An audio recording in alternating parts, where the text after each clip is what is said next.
চলো, আজকে চলে এসেছি আর একটা বাংলা সিনেমা রিভিউ করতে। সবে সবে দেখে এলাম। সেটা হচ্ছে আজও অর্ধাঙ্গিনী।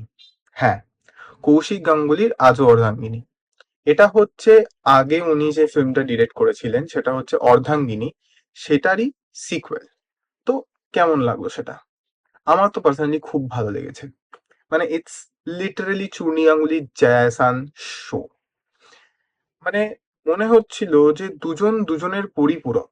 এমন ভাবে গল্পটা যাচ্ছে যে ওই দুটো ক্যারেক্টার সমানে সমান তালে গল্পটাকে গুনে যাচ্ছে অন স্ক্রিন মনে হচ্ছে। আর যে অ্যাক্টিং কেমিস্ট্রিটা আছে দুজনের মধ্যে সেটা তো খুবই ভালো। মানে কৌশিক গাঙ্গুলি অনেক ইন্টারভিউতে নিজেও বলেছিলেন যে যখন এরা দুজন আমার সামনে থাকে আমাকে সেরকম ভাবে কোনো ইনস্ট্রাকশনই দিতে হয় না। ওরা এত ভালো করে হোমওয়ার্ক করে আসে, এত ভালো করে স্ক্রিপ্টটাকে পড়ে আসে যে ওরা অন সেট দুজনে দুজনের সামনে সেরকম ভাবেই ডেলিভার করতে পারে। আর রেজাল্টস আপনারা সবাই দেখতে পাবেন। মানে পুরো স্টোরিটা জুড়ে, পুরো সিনেমাটা জুড়ে এত ভালো কোঅর্ডিনেশন, এত ভালো কেমিস্ট্রি দুজনের যে মনেই হচ্ছে না যে একটা গল্প, মানে একটা সিনেমার গল্প বলা হচ্ছে। খুবই ন্যাচারাল, খুবই সাটল, মানে এত সুন্দর লাগবে। এই ছবিতে কৌশিক গাঙ্গুলি আর অম্বরীশ আছে, যাদের রোলগুলো খুবই গুরুত্বপূর্ণ এবং তারাও নিজেদের জায়গা থেকে খুবই ভালো অভিনয় করেছেন।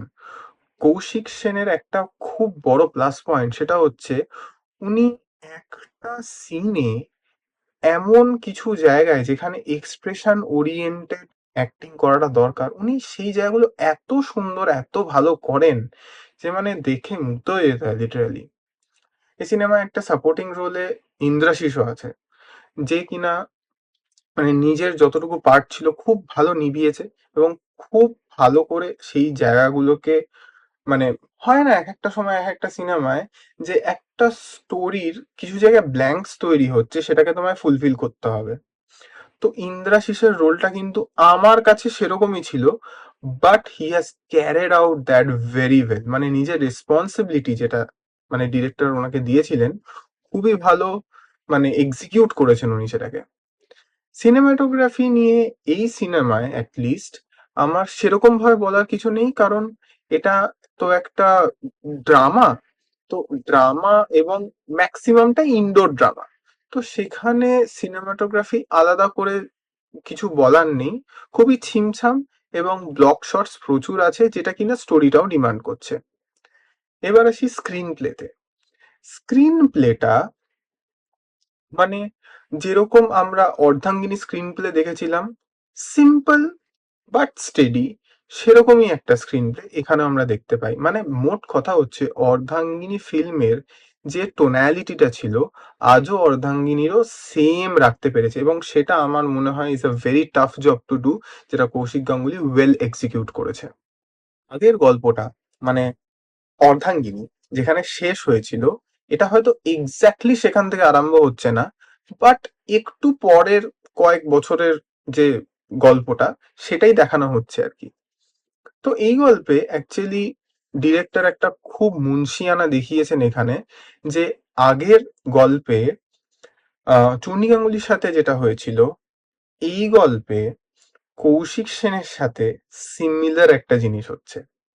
তো তারা দুজনে একটা সিমিলার কাইন্ড অফ এক্সপিরিয়েন্স দিয়ে যাচ্ছে, এবং সেখানে চুন্নি গাঙ্গুলি কিভাবে হেল্প করছে জায়াসানকে, এইটা নিয়েই হচ্ছে গল্পটা।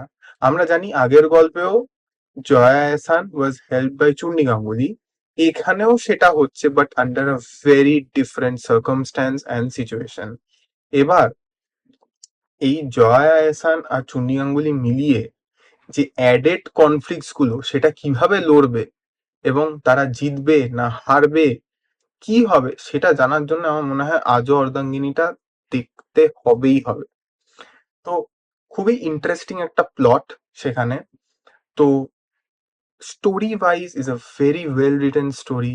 আর সত্যি বলতে ডিরেকশনের যে টোনালিটিটা আছে সেটাও এত সুন্দরভাবে এক্সপ্রেসড যে খুব ভাল লাগবে সেটা। মিউজিকের কথা যদি বলতে হয়, অনুপম রায়ের মিউজিক। আগের গানগুলো যেগুলো ছিল সেগুলোকেই একটু অ্যাডেড ফ্লেভার নিয়ে কম্পোজিশনসগুলো করা হয়েছে। কম্পোজিশনগুলো করা হয়েছে ঠিক বলবো না, এগুলো আগের ফিল্মেরই কম্পোজিশন ম্যাক্সিমাম, কিন্তু অ্যারেঞ্জমেন্টটা একটু নতুনভাবে করা, নতুন সিঙ্গার্সদের দিয়ে গাওয়ানো।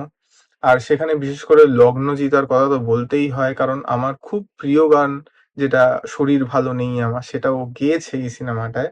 এত সুন্দর লাগছে এই প্রেক্ষাপটে দাঁড়িয়ে যে it is well complimenting with the frames and all.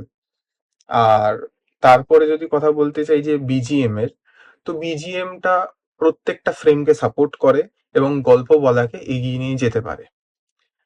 তারপরে আর একটা জিনিস যেটা, সেটা হচ্ছে লাস্টে একটা ছোট্ট চমক আছে যেটা খুবই সুন্দর সাটল লাগে, এবং তার জন্যই বলবো যে অধীর আগ্রহে অপেক্ষা করে থাকবো। কেমন লাগছে তোমাদের এই রিভিউটা প্লিজ জানাও কমেন্ট সেকশনে, আর লাইক শেয়ার সাবস্ক্রাইব করতে কিন্তু ভুলো না ক্রিয়েটিভ স্থানকে। দেখা হচ্ছে পরের ভিডিওতে।